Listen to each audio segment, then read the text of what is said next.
Yeah, good morning. So yesterday we were doing the story of Narada. Now Narada is a great sage who was cursed by his father, and because his father had cursed him, so he was born on earth as a human being. He is a sage, a saint of the highest order, highest order.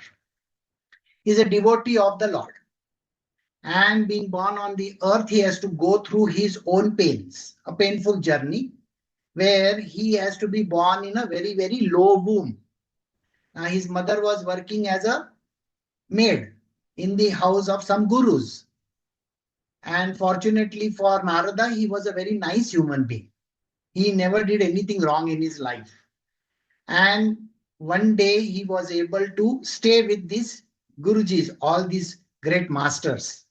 And there he was able to partake the meal left behind by the gurus, which is very, very precious. It gave him enlightenment. He got enlightened by that, and thereafter he started his journey. So he developed devotion for the Lord. Though all these people were Vedantists, but he accepted the path of devotion, and that is how he became a devotee. So far we have come up to this part of the story. Now today we are going to continue beyond verse 31 onwards. So we will understand how this devotion transcends everything. Why are you born over here? What is the reason? Why you take specific births? There is a reason for everything. Human beings don't understand the reason. They will say, my life is worthless. So we are going to understand why the life is so much worth. And who are you and why are you here? This is the idea which we should get from today's satsang. So let us start. We are doing Srimad Bhagavatam, Canto 1, Chapter 5, verse 31 onwards. Narada's instructions on Srimad Bhagavatam. By that confidential knowledge, I could understand clearly the influence of the energy of Lord Shri Krishna, the creator, maintainer, and the annihilator of everything. By knowing that, one can return to him and personally meet him. Now here, Narada is saying something very, very beautiful.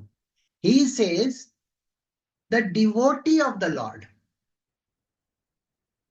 exclusively devoted to that Lord, Sri Krishna alone, will give him the first-hand knowledge about him. See, everybody wants to know God. Everybody says, I want to meet God, I want to know God, so on and so forth. But till today, nobody has seen God. All right. So how do you experience the divinity is the one thing which you will understand from what Narada is saying over here. Narada says, I can understand clearly the energy of the Lord. So that means what? You have to meet your spiritual masters. You have to be a sevak for them, and you have to understand how this whole system works. Then by their grace, you will be able to achieve the impossible. What is this impossible? The impossible is to know about the divinity, the God itself. So the knowledge of the self comes to this person through the grace of the Guru and God himself. Now here in this case, the Vedantists were there. Since Narada was staying with all these Vedantists, and he had partaken the food of these Vedantists as a prasada. So when you take the prasad of the leavings of the Guru, then they can bless you. So blessing is very, very important. It's the same blessing that we go and take in the temples and wherever that we are. When we give an offering to God, what do? Let us say you are taking a box of laddus or you are taking some sweets to give God, isn't it? So what happens? The Panditji over there, he takes that thing and he says a prayer in front of God. Or even during all these festivals that you celebrate, have you seen that you keep some kind of a naivedya? Naivedya is an offering. You keep an offering in front of God, whether it is any place for that matter. Offering is kept And then after the prayer and the puja, it is said that God partakes of it and he gives you what is the leavings of God. And that becomes a prasada. In the same way, the Guru is equal to God in this case, Guru Sakshat Parabrahma. So when Narada is meeting these Gurus, whatever the leavings of theirs is, he takes it and he becomes enlightened. So this is what comes to him. And then he says, then I followed their path. He was taught by these gurus from rainy season till autumn. And when he understood in these 9 months of his staying over there with them, he was able to grasp the knowledge, all because of his previous avatar. Remember, he was cursed by his father. So this story you should always remember. He was cursed by his father, that's why he was born as a human being. So, but he already has all that within him. So the enlightenment factor is within every human being. The only thing which happens to a person is you will get that knowledge. The spark will come on at a particular point in time. See, understand, everybody goes through their spiritual journey. Those who are the spiritualists, I'm not talking about the normal people. Normal people are material worldly people. They are lost in their material world. They have to earn money. They have to get married. They have to settle down. Everything which any other person does. But those who are on the path of spiritual, that urge in them comes in. They get that feeling. Now I want to know. Now I want to know. Then they start their quest. And when they start their quest, they get disgusted with the world because they see that the world is just mithya. Mithya means it is non-existent. It is waste. So everything that you do in this world, like you can see, whether it is relationships, whether it is money or whatever, you can earn billions. You've seen that there is a great person called Warren Buffett. He has earned billions. He's one of the biggest billionaire in the world. But now he's at the fag end of his life. What has he done? He has no use of the money. Imagine he's only eating a burger and having coke and all those kind of things. What is the point of his billions? What life is there? So here you have to understand this entire money is now going to his children. And what will his children do? Nothing. You will find that our life is not worth it. So here the spiritual aspect is when you become a devotee of God, you understand the reason. So today we are going to understand this very, very important thing in life. Why are you here? What is the reason of your existence? This is an extremely important subject for everybody. Everybody will have their own ideas. Remember, and there are philosophers who will keep on giving you all kinds of fantastic ideas. Why are you here? You are here to get married, settle down. You know that Harvard report which came recently, 75-year Harvard report which came, spoke that happiness comes on being with a family. Simple question is there. Family? The president of a country also, he has to pardon his own son. What are you talking about? Is that called a family? So the daughter is against the father. Have you seen Elon Musk's daughter is against the father? See, think about it. Why is Elon Musk's daughter or son or whoever is against the father? What is the family he's talking about? What is family? What is Howard talking about? What family are you talking about? So happiness is not there in the family. It is not there in the money. It is not there in any of these material things in the world. So this is what he comes to know, and he follows the path of devotion. And when you follow the path of devotion, and imagine it is Narada himself. And because he is Narada, the reason why he is able to overcome whatever the issues that are there in his personal life. Remember, he was born in a very, very small place. His mother was a maid servant. From a maid servant to become such a great sage is a very big thing. And that is the reason why he attains that objective. And now he's able to meet Sri Krishna directly. This is what happens when you follow the path of devotion. Every other path, you will not get that. Think about it. If you become enlightened, now let us say following the path of enlightenment. See, in Buddhism and other religions, people can follow the path of enlightenment. When you follow the path of enlightenment, what do you become? In Buddhism, they say you become shunya. Shunya means zero. What is the meaning of the word zero? Zero means you become dissolved in this entire universe. Finished. You're gone. So enlightenment can only give you that kind of a thing, which is called zero. But you have to taste it. Now you're a human being. Remember this. Everything you want a taste of it. Even if it is a mango, don't you want to taste the mango? So tasting the divine Lord in our world is important. First, you have to meet him. If you don't meet the Lord, what is the point? Got the point or no? So when a person meets the Lord, what happens to that person? He gets very happy. It's like you're meeting a very old friend. What happens to you? Are you happy, genuinely happy when you meet an old friend? Exactly like that. So when somebody meets another person, the person has never seen him for many, many years, you feel very happy. Like that, the entire thing happens. Narada is able to see Sri Krishna and he is able to reach that domain of his, which is called Golok Vrindavana. All right. So now let us do verse 32. O Brahmana, Vyasdev, it is decided by the learned that the best remedial measure for removing all troubles and miseries is to dedicate one's activities to the service of Sri Krishna himself. See, very simple thing is given over here. How many problems are there? How many troubles that a person has? See, in your life, you have started your life with trouble. First and foremost, when you were born also, you were hanging upside down in your mother's stomach. Okay? That's one of the worst places to be engulfed in one small place, upside down, the water swirling all over the town. Think about it. At least a jail is better, isn't it? Don't you think a jail is better? At least you can move around a little bit in your room. But here you have no space. You are stuck up in that. And then you have to come out through that place. And then the moment you come out, you are given tight slaps and you are supposed to be yelling at the person and saying, oh, why are you slapping me? As a baby, hasn't that happened? The baby is slapped the moment he is born so that he can yell out and say, nah, I am alive, like that. And then you have to start breathing. Think about it. If you close your nose for 5 minutes, you know how difficult it is to breathe again.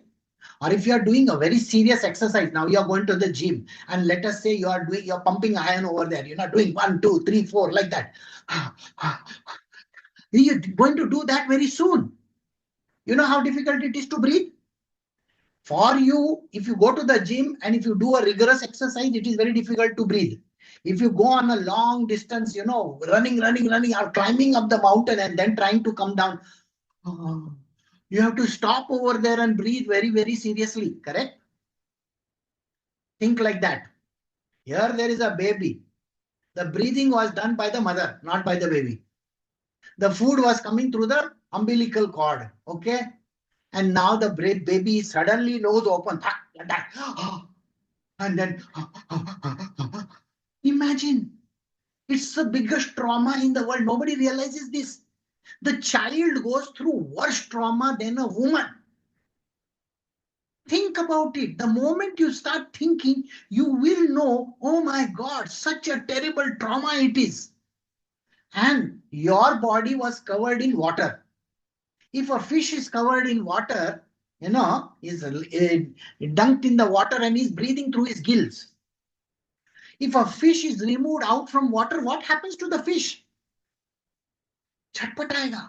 He is going to keep on doing, I don't know what is happening to me. And suddenly imagine, here is a baby which was suspended in water, suddenly coming out on the earth. He is going to feel the greatest trauma, first and foremost, from water, which was that, the water which is there in the mother's womb. Now suddenly you are out there in the earth, and then you're breathing oxygen, like that. This is terrible. It's a very, very horrible story. So pain and trouble has always been your friend, all from birth also. And now also you're going through your troubles and you think this trouble is greater. You don't have money, you think that's a trouble. You don't have a wife, that's a trouble. If you have a wife, that's a trouble. If you don't have a husband, that's a trouble. Think about it. If you have children, that's a trouble. If you don't have children, also it's a trouble. The miseries are there whether you have it or you don't. If you have more food, that is a troublesome thing. If you have less food also, there is trouble. Everything in this world is troublesome. Everything is a misery. So here he says, removing all the troubles and the miseries. What is the one solution? The one solution is called devotion to Krishna. Devotion to God. I can translate Krishna into the supreme divine consciousness. I can translate him into God also. The Father in heaven, whatever you want to call him, you can. It's okay. Nobody says you cannot call him whatever you feel like. You can call him anything. So you have to take the name of the God and be a devotee of God, not any other thing. Don't try to dissect him. Who is God? Who is God? There is no need for you to do that. Just be a devotee. And when you are a devotee, what happens to you? You get to see him. You get to be with him. And he says, doing the service of Sri Krishna is the highest thing anybody can do. Serving Krishna. Now, what does this mean, serving Krishna? Activities which is serving Krishna. All right. So now let us see what he means by that. So we are doing the next verse, verse 33, Srimad Bhagavatam, Canto 1, Chapter 5. O good soul, does not a thing applied therapeutically cure a disease which has caused by that very same thing? We'll do the next line also.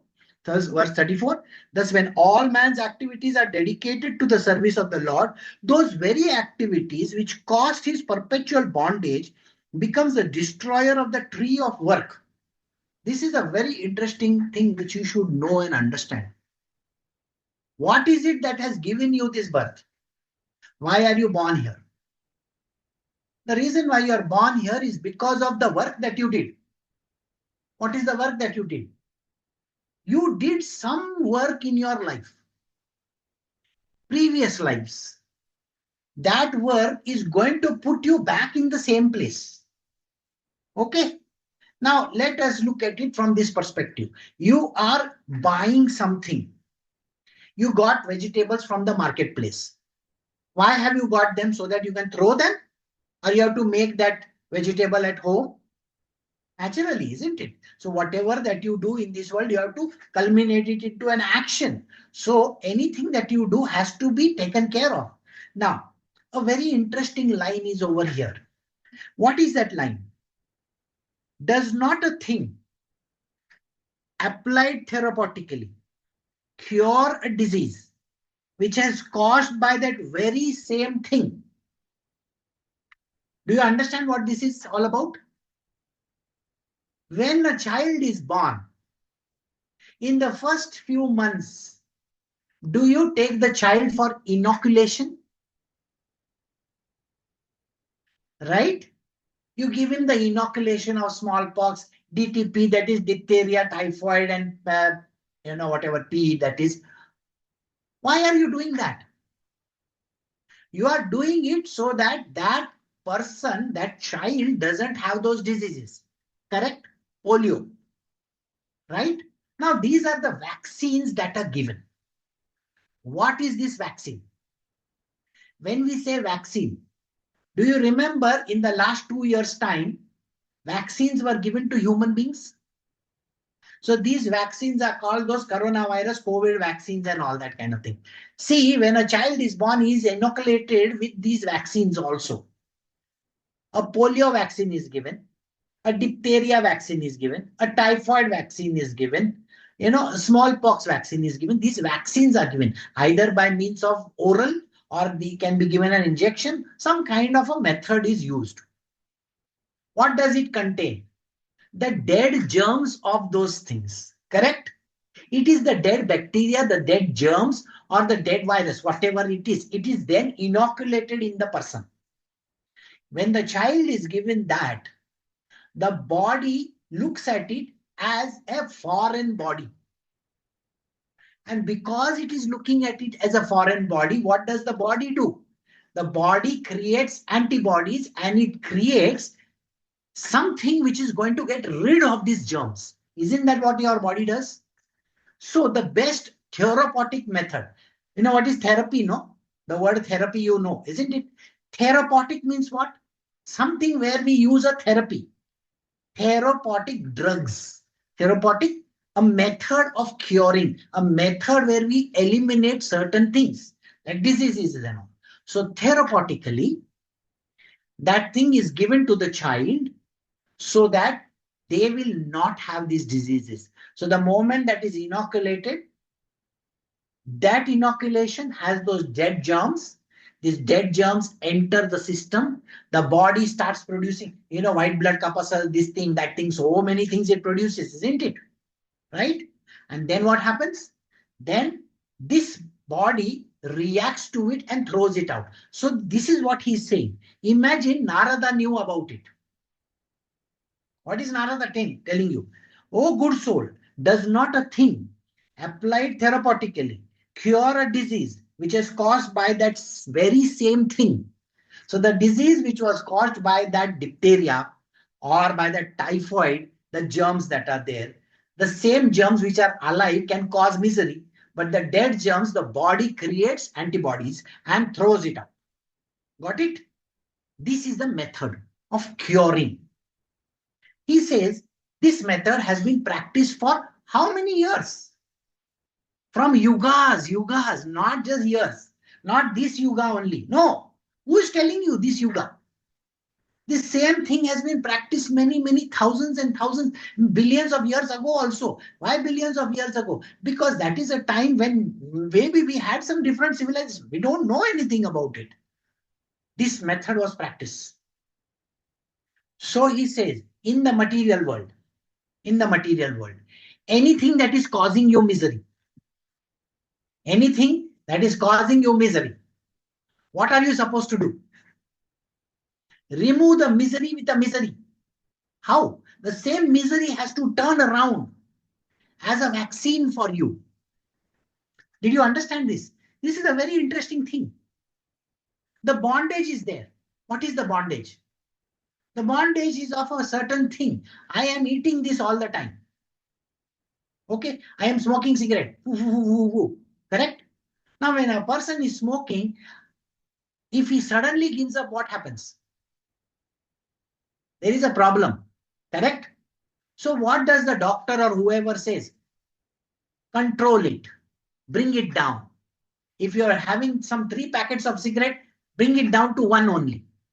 So that your body, which is accustomed to it, will now start creating a different thing altogether.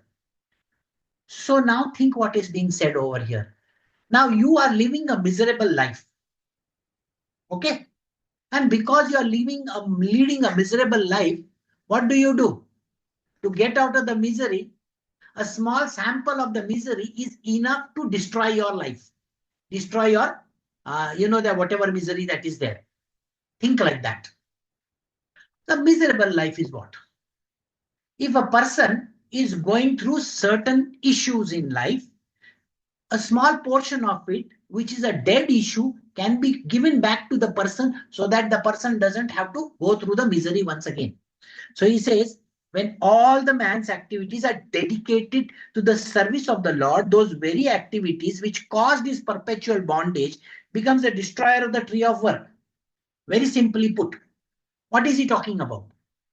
See, here he says, when you are dedicated to the service of the Lord,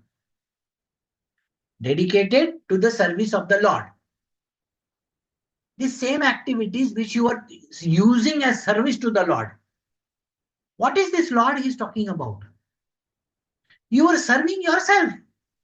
Selfish person like you is always thinking, I want to eat, I want to do this, I.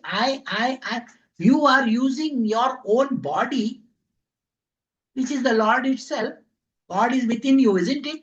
And you are misusing those things. Eating too much, drinking too much, wallowing in grief, doing everything that is there in the material world. He says, use that. Same thing. But now transfer it as an inoculation, as a vaccine. Now remove this I, me, myself and go to the self. I, me, myself. Remove the my from it. Go to the self. The self is the Lord within. So instead of saying, I want it, do it for the God within you. How beautiful it is. Can you understand this difference? So the same activity, giving food to yourself, if you love food, now give it to the God within you. Give it as an offering. Huh? This offering will reach the God. And because it reaches the God, what happens? The same thing is going to give you freedom. All right or no? Think. You are going to a restaurant. Let us say you are going to a Bengali restaurant. You know Bengali restaurant, no? Or Bengali sweet shop. Now, when you go to the sweet shop, what do? You tell him, give me rasgulla, give me this, give me that, and you want to eat all that. You are eating all that, correct? Huh? You ate 10 rasgullas. How many? 10 rasgullas. You know how difficult it is to digest 10 rasgullas? It's very tough. Now, that is going to cause you misery. Is that correct or no? First and foremost, so much of sweet. Secondly, you have drunk so much of that sweet water plus that, that thing which is there within a rasgulla or anything. Even mishti doi. Too much of mishti doi. What happens? Finished. You will be going to the toilet continuously. Now, go to the same shop. Don't give it to yourselves. Don't become selfish. Take it. I am giving it to Krishna. I take it home and put it in front of the God. And when I am in front of the God, I say, God, I am offering you this. Now, when you offer the same sweets to God, I am asking you a simple question. If there are 1 dozen rasgullas in it, are you going to eat 1 dozen rasgullas immediately?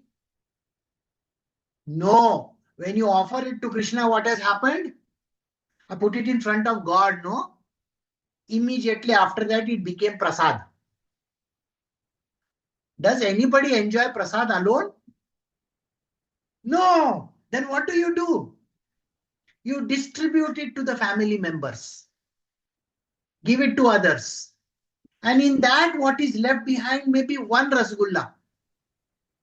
That 1 rasgulla, you eat it in the name of Krishna. Krishna, thank you very much for this prasad. And now you eat it. It has become prasada for you. I hope you get this whole thing. The same thing turned into something really fantastic.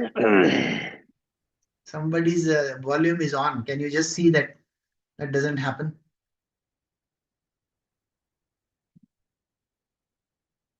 All right.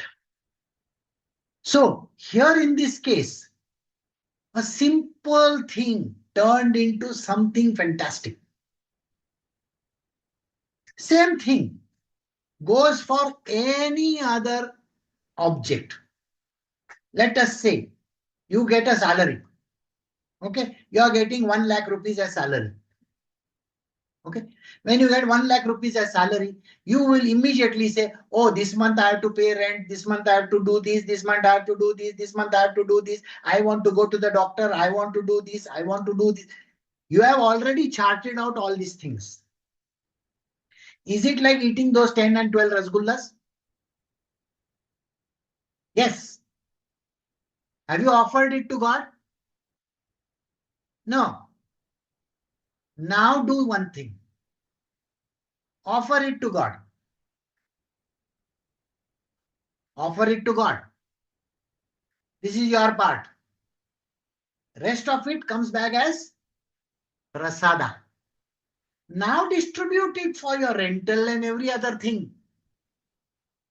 Now tell me something. What it has become? What has your salary become? The moment you offer the salary first to God, then that salary is now become prasad. The same thing became prasad. You are not responsible for whatever trouble that is there. Do you understand? Taking that inoculation, that little germs inside, what happened to you? You got cured of those diseases. It is such a simple philosophy, simplest of all. In olden times, in India, there was a very simple thing which human beings used to do. Okay. And why was this practice followed? This is a very important practice taught by our Hindu Dharma. Hindu Dharma says, bring your salary, you are staying in a joint family, give it to your father or give it to your grandfather or whoever concerned. He will use it for the entire family. And then he will distribute it to everybody. You may get just 10% out of it. The onus was transferred to that person. This is a practice followed in the past. But now you are alone. Are you even following that practice? No. That day, Rajma was giving a very fantastic example. Think about it. Let us say you are gone to a restaurant. Okay. You are eating a lot of food over there. And you have ordered some 4 or 5 dishes. Naturally, in that one dish you are not able to consume. You say, oh, Guruji loves this. Can I pack this up for Guruji? Do you think that's a prasada? Do you think that's an offering? No. It has to be offered first, not the remnants of your meal. You are not a guru. You are not God. You are nothing in this world. And you are offering your remnants of a meal to Guru. It's the biggest sin of all times. I hope you get the point. No. It has to be done the other way around. Before anything, offer it to God. Isn't that what we are taught in India? Take the meal, put the water around it. Do we put water around it, the thali, or no? And then what do? We say a small prayer. Even the Christians do it. Today, do you do? It's very shameful, you know. The Christians do it. They will say this very clearly. Grace before meals, bless us, O Lord, these thy gifts which I am about to receive from thy bounty to Christ our Lord. Amen. Isn't that what they say? It is called offering to God. Do you offer any meal to God? You eat it first. I want to eat. I want to eat. If you do that, then the meal is having whatever karma that is there in the meal comes to you. You don't think like this. This is the line which will tell you that whatever that is there, that same disease, you have to use it like that so that it will cure you. So now a simple change of methodology. Offer the meal to God. When you offer the meal to God, drink a little water, achmana we call it. Huh? All that after you do, put the water around it. Have you seen Rajma do these prayers over here? That is the way how prayers have to be done. And then you put the water around it and offer it to God. That is called offering. It's a very simple offering. If you do even the Pancharati, the Pancharatis and all those, that is nothing but offering light to God. That is the way. So he is saying this very clearly. Offer it to God first. And then what happens?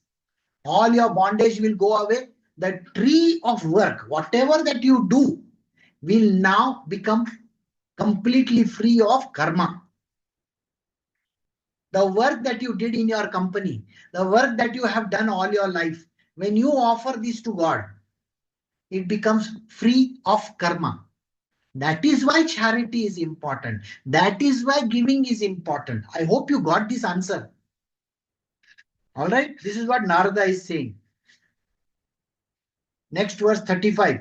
Whatever work is done here in this life for the satisfaction of the mission of the Lord is called Bhakti Yoga, or transcendental loving service to the Lord. And what is called knowledge becomes concomitant factor.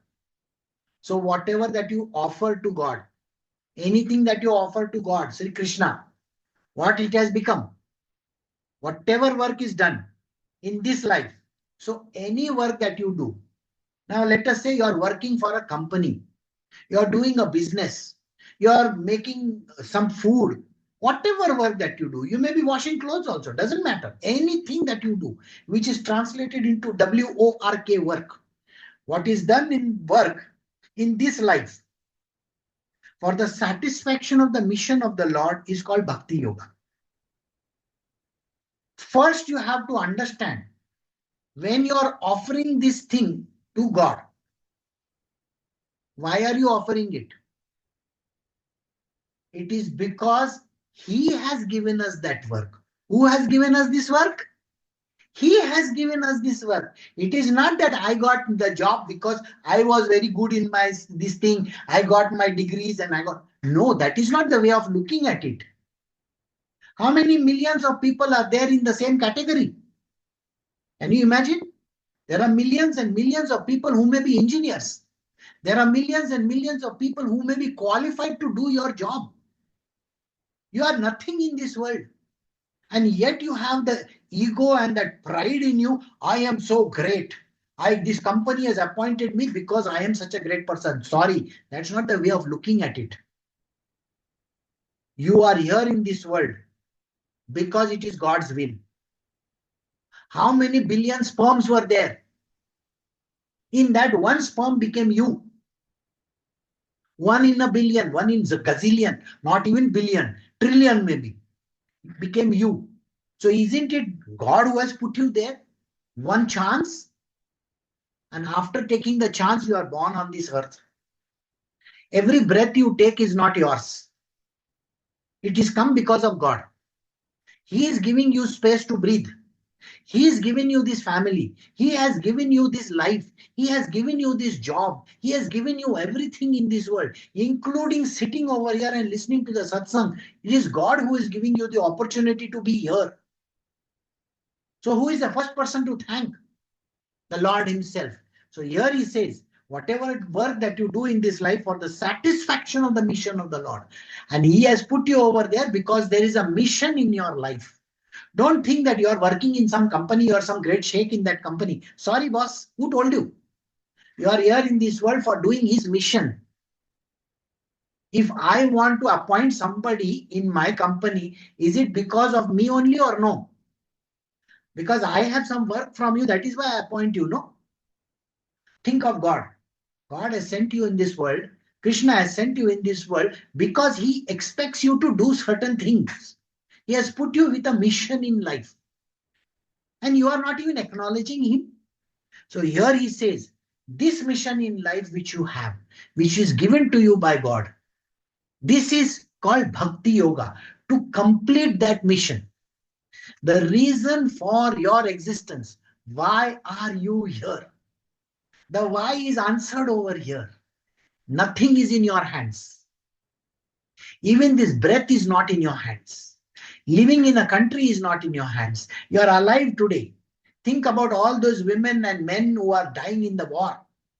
Some people are converted into prostitutes. Some people are put in the jail. Some people are beheaded. Everything bad is happening in this world. Some people are dying. Why are you not part of that? No, you have been given a specific life. And this life has been given to you by the dear Lord Himself. And because God has given you this life, it is extremely important to revere that thing. It is a mission of yours. Their mission is not to raise, your family or your children. And that is one of the things that come along the way. These are called perks. The perks are there. You have been given a family. It's a perk. Because you are doing the job, you are getting that perk. So enjoy the perk, no doubt about it. But don't forget the mission of your life. Why are you here? You are not here to go and work for some idiot in the company. You are not here to work for some organization. That is a part of your daily thing. No. Because you are staying here, you have to do all those things. But there is a greater mission in life, and that greater mission has to be understood. And that is called Bhakti Yoga. doing the mission of God. That is all that is there you are here for. Why are you here? And that is called the transcendental loving service of Sri Krishna. And what is called knowledge becomes concomitant factor. So everything that is knowledge which comes along with it, the whys and the wherefores, becomes a factor. You're not supposed to be here because you want to be serving your husband or your wife or your children. And that is not the reason why you're here. Got the point? Why are you here? What is the reason of your existence? To do the job that you have been given by God Himself. Are you doing it? You're enjoying your life on a daily basis. Enjoying means, oh, I have a family, I have to work in the office, I have to come back, and then I have to do this, and then that is all that you are interested in. You're not even offering anything to God. That is how you are. So remember these words. So he says, then this knowledge comes in. This knowledge is there. And when this knowledge comes to you, then that is a concomitant factor, a factor which is part of the deal. You're going to serve the Lord, but you have a family with it, and you have all the other perks. You have a car, maybe you have a house, maybe you have a child, maybe you have all these things. It's a part of the deal. 10%? Did you offer? No. So first offer it to God. So offering it to God. In Hinduism, we have a very simple philosophy. Anything that we do, we offer it to God first. If you buy a new phone, are you not putting it in front of God? I am offering it to God. When you go, and let us say, women are sitting here with long hairs. Some men also are sitting with long hairs, no doubt about it. Now, do you offer those to God or no? It is called zawal in Marathi. We shave the head of the child and we offer it to God, right? Have you forgotten that? When you go to Balaji's temple in Tirupati, what do you offer? It's not the hair that you're offering. It's your life you're offering there. Now think about it. When you meet your guru, first thing he says to you, remove your hair. He says these words or no? And let us say you have an ego, biggest ego of your life, you will refuse to remove the hair. No, I have good hair, I will not remove. That's your ego talking. You know, when Rajma says, he makes you naked, do you understand what naked actually means? When you remove the hair of the child, are you giving him second life? Do you know that? Have you had that Upanayana ceremony in your house for the boy or no? You have Upanayana, no? Where they put that Janebu? Yes or no? What do they do to that child? They ask him, first shave your head. Put on new clothes. You are called twice born. So when you offer this to your Gurudev, your hair and your body and your clothes and everything, he will remove all these Shadripus in you. He removes all the Kacharapatti that is there. But if you don't offer, what happens to you? You're still holding your salary, boss. It's going to be a part of your karma. And that karma is going to hurt you like nobody's business. And that is terrible. So you're still holding on to your karma. You're still holding on to everything in your life. I hope I've given you a good example where the jawal is performed on the child. Same thing in the Upanayana ceremony. An offering is given. Right? Same thing when you meet your guru. You're offering yourself. That dirty body of yours is offered. He removes all the dirt from it. He washes it. He tells you take a bath. And he does the last ceremony of your previous body. He doesn't kill you or anything. Otherwise, he'll say, murder. He'll do murder. No, I'm not saying that. What he does is, when you come to your guru, he transforms you into a pure swan. But human beings have ego. They will say, no, I will not do this. I will not do that. It is not wearing orange color clothes that will make you into a great sage. No. No way. It is the way you offer yourself. And that is what is called knowledge. And then this knowledge and that life is a concomitant deal that you get. So we have come to the end of verse 35. We will stop over here.